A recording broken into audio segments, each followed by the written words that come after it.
The roar of Sophia's car engine broke the silence on the dirt road. She stared out the window, watching the trees pass by in a green blur. Fresh country air streamed in through the open window, bringing with it the smell of freshly cut grass and wildflowers. Sophia sighed, brushing a strand of brown hair out of her face. His normally bright blue eyes looked tired. She tried not to think about the life she had left behind in the big city, the parties, the friends, and most of all, Ethan. The car jolted as it hit a hole in the road, making Sophia tighten her grip on the steering wheel. "Calm down," she muttered to herself. "You can do this." Finally, after what seemed like an eternity, Sophia saw the rusty sign that announced, "Welcome to Vale Verde, population 500. She slowed down, her eyes scanning the simple houses and small shops that formed the village's main street. People on the sidewalk stopped to watch Sophia's car pass by. She could feel their curious and slightly suspicious gazes. After all, it wasn't every day that someone new arrived in Vale Verde, especially someone driving such an expensive car. Sophia followed the instructions her mother had given her, and soon found the road that led to her grandmother's old farm. The path was narrow and curvy, flanked by green fields and wooden fences. When she finally arrived at the farm, Sophia's mouth dropped open. The house was bigger than she imagined, with its white-painted wooden walls and a large front porch. The roof needed some repairs and the paint was peeling in some places, but it was still beautiful. Sophia parked the car and got out, stretching her legs after the long drive. The air was filled with the sounds of the countryside, birds chirping, the wind whispering through the tree leaves, and in the distance, the lowing of a cow. "Hello?" a deep voice called, making Sophia turn around. A tall, broad-shouldered man was walking towards him. He wore faded jeans, work boots, and a plaid shirt with the sleeves rolled up, revealing suntanned arms. His green eyes watched her curiously. "Hi," Sophia replied, a little hesitantly. "I'm Sophia. This is my grandmother's farm." The man stopped a few steps away from her, putting his hands in his pockets. "I know who you are," he said, his voice neither friendly nor hostile. "I'm Michael. My farm is next door to yours." Sophia tried to smile, but Michael's gaze made her feel uncomfortable. It was as if he could see right through her, seeing this city girl who knew nothing about country life. "Nice to meet you, Michael," she said, extending her hand. Michael looked at her hand for a moment before shaking it. His hands were rough and calloused, so different from Sophia's soft hands. "Your grandmother asked me to help you settle in," Michael said, letting go of her hand. "Said you're staying for a while?" Sophia nodded, feeling a pang of gratitude for her grandmother's concern. "Yes, I need some time away from the city." Michael raised an eyebrow but made no comment. "Well, let's go then. I'll show you around the house and explain some basic things about the farm." As she followed Michael home, Sophia couldn't help but notice how he moved with confidence, as if he were part of the earth itself. She wondered if she would ever feel as comfortable in this place as he seemed to be. The next few hours passed in a blur of information. Michael showed Sophia where things were in the house, explained how the water heater, which was sometimes temperamental, worked, and gave basic instructions on how to care for the chickens in the small coop behind the house. As the sun began to set, painting the sky in shades of orange and pink, Michael finally prepared to leave. "I guess that's it for today," he said, stopping at the front door. "Do you think you'll be okay?" Sophia looked around the living room, feeling a little overwhelmed. There was so much to learn, so many new things to get used to. But she was determined to make it work. "I'll be fine," she said, trying to sound more confident than she felt. "Thanks for all your help, Michael." He nodded, his face serious. "If you need anything, just shout. My farm is right there." He pointed to the west. After Michael left, Sophia closed the door and leaned against it, letting out a long sigh. She was really doing it. "I was actually living on a farm in the middle of nowhere, far from everything and everyone I knew." The roosters crowing woke Sophia before sunrise. She blinked, confused for a moment, until she remembered where she was.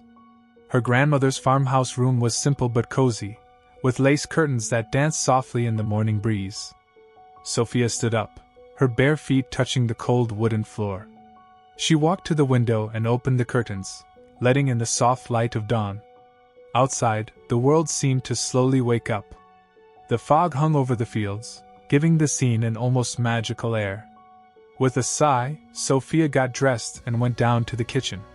She looked at the old coffee maker on the counter, remembering Michael's instructions.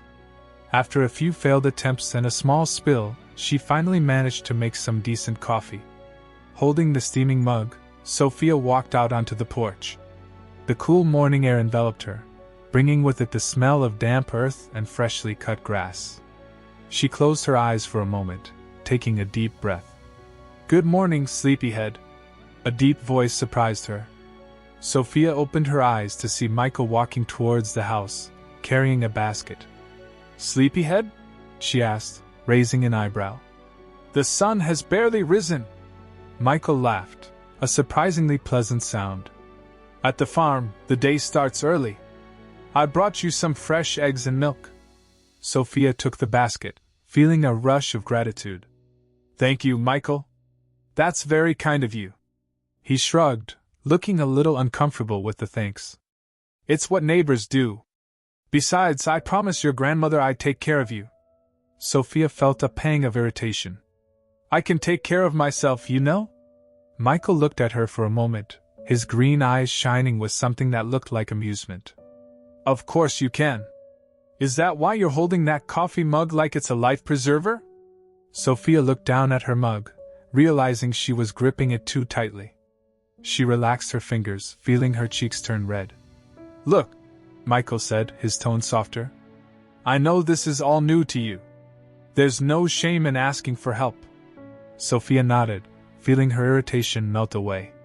"You're right. I'm sorry, I'm just not used to feeling so useless." Michael smiled, a genuine smile that lit up his face. "Well, how about we start changing that? Come on, I'll show you how to feed the chickens." The next few hours passed in a blur of activity. Michael taught Sophia how to spread feed for the chickens, how to collect eggs without scaring the birds, and even how to milk the old dairy cow, Betsy. To Sophia's surprise, she found herself enjoying the work. There was something comforting in the simplicity of the tasks, in the direct connection with nature and animals. "You're doing well," Michael commented as they walked back to the house. "Better than I expected, to be honest." Sophia laughed. "Thank you for the vote of confidence. I think I have more strength than I look." Michael glanced at her sideways, a small smile playing on his lips. "I think so." In the days that followed, Sophia fell into a comfortable routine. He woke up early, took care of the animals, and spent the afternoons exploring the farm and the small town nearby. To her surprise, she began to feel at home. Local residents, initially suspicious, began to warm up to her. Mrs. Thompson at the grocery store always saved the best tomatoes for Sophia. Mr. Johnson, the postman, stopped to chat whenever he passed the farm. One afternoon, while Sophia was on the porch reading a book, she heard the sound of a tractor approaching.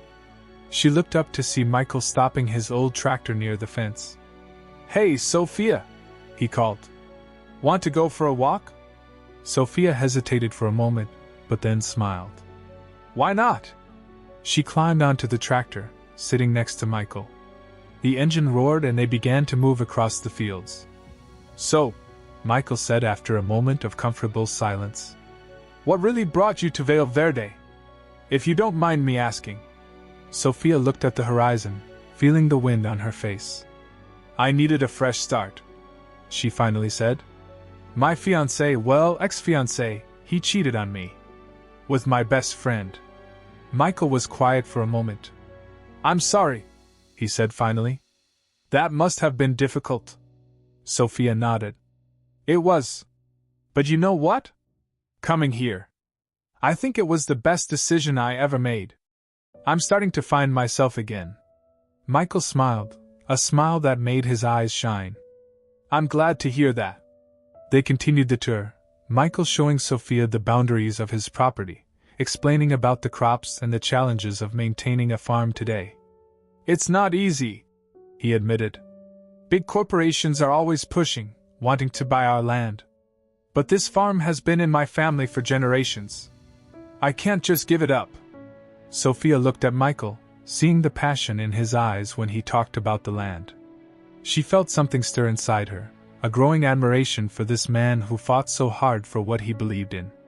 When they returned to Sophia's farm, the sun was setting, painting the sky in shades of pink and orange. Michael stopped the tractor and helped Sophia get out.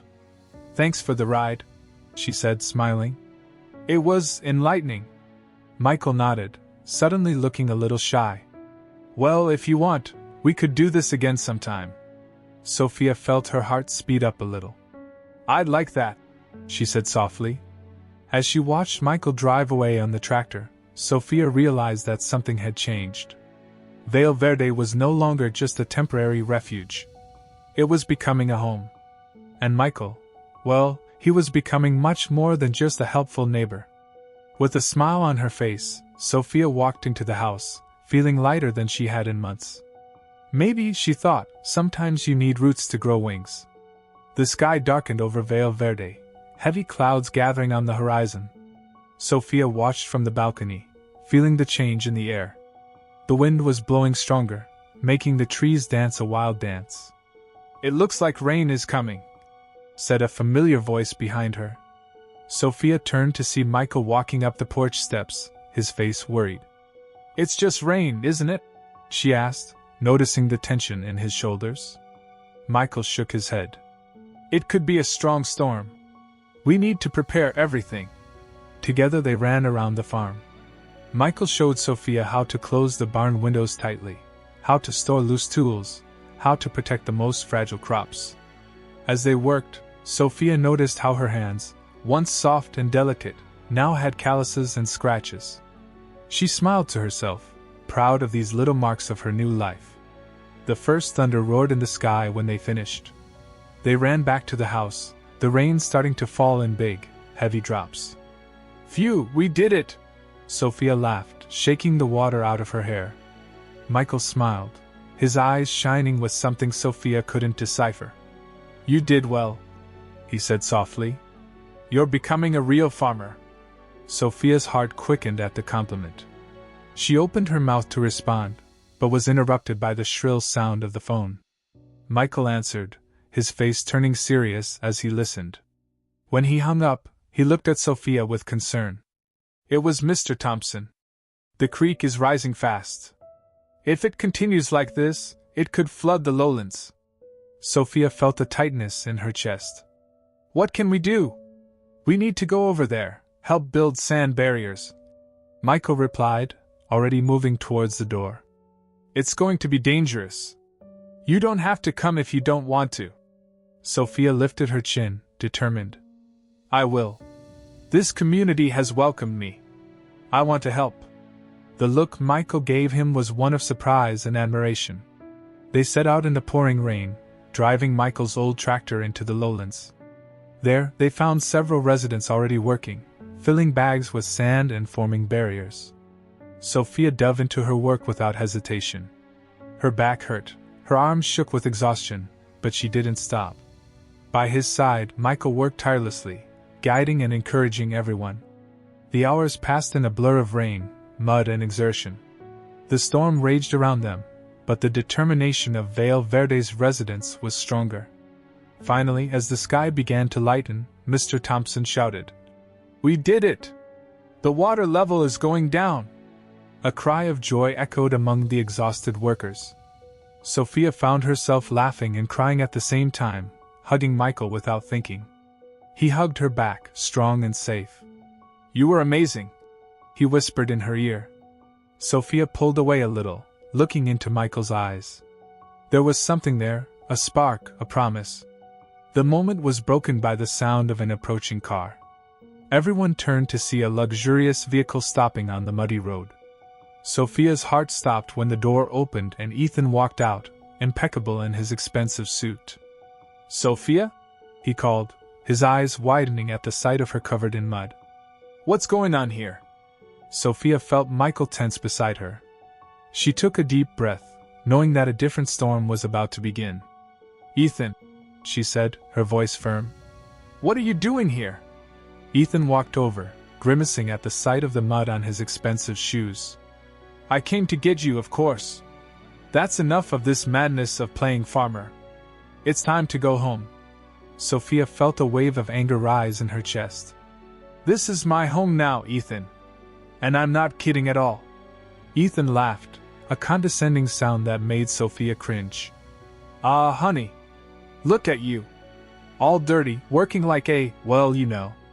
This isn't your place. Michael took a step forward, his eyes sparkling. I think you should leave, he said, his voice low and dangerous. Ethan looked him up and down, a sneer on his lips.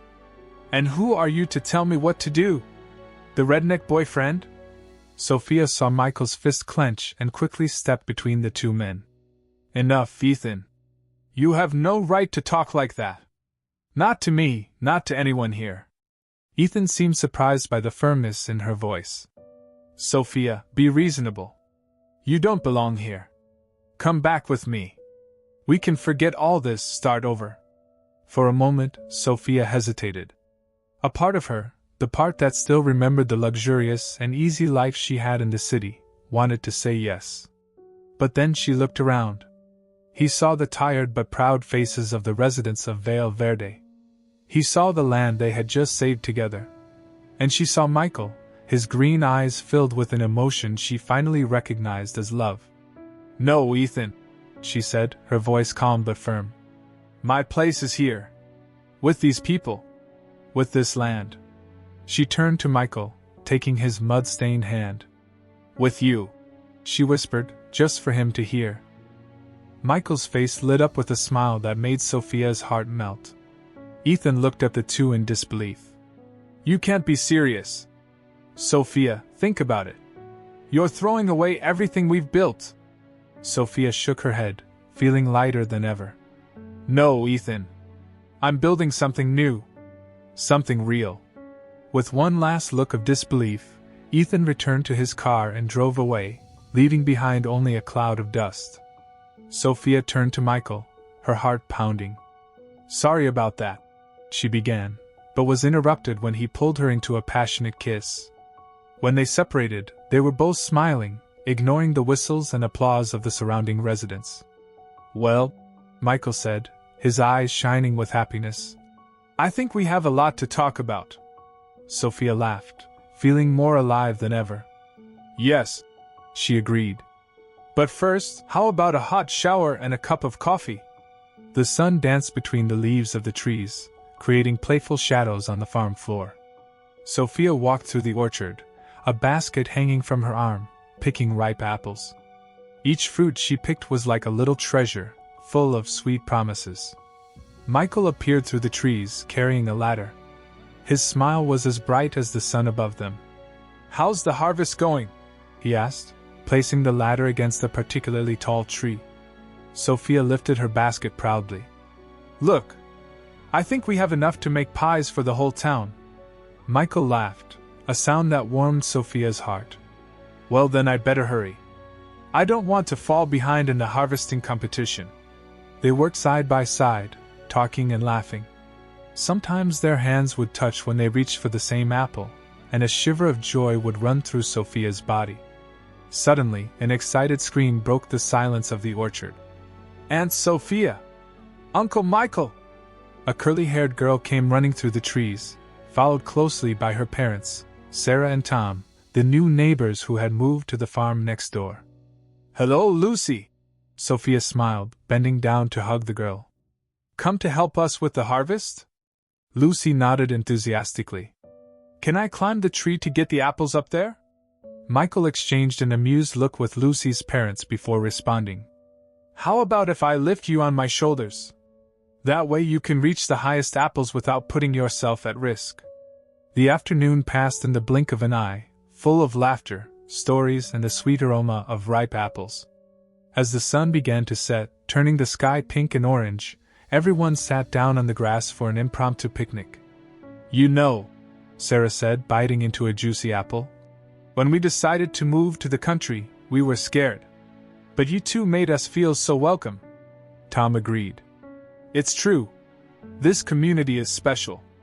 And a lot of it is thanks to you too. Sophia felt her cheeks turn red. She looked at Michael, who was smiling proudly. Well, Michael said, Green Valley has always been a special place. Sophia and I just help remind you of that. When Sarah, Tom and Lucy left, Sophia and Michael sat on the porch, watching the first stars appear in the sky.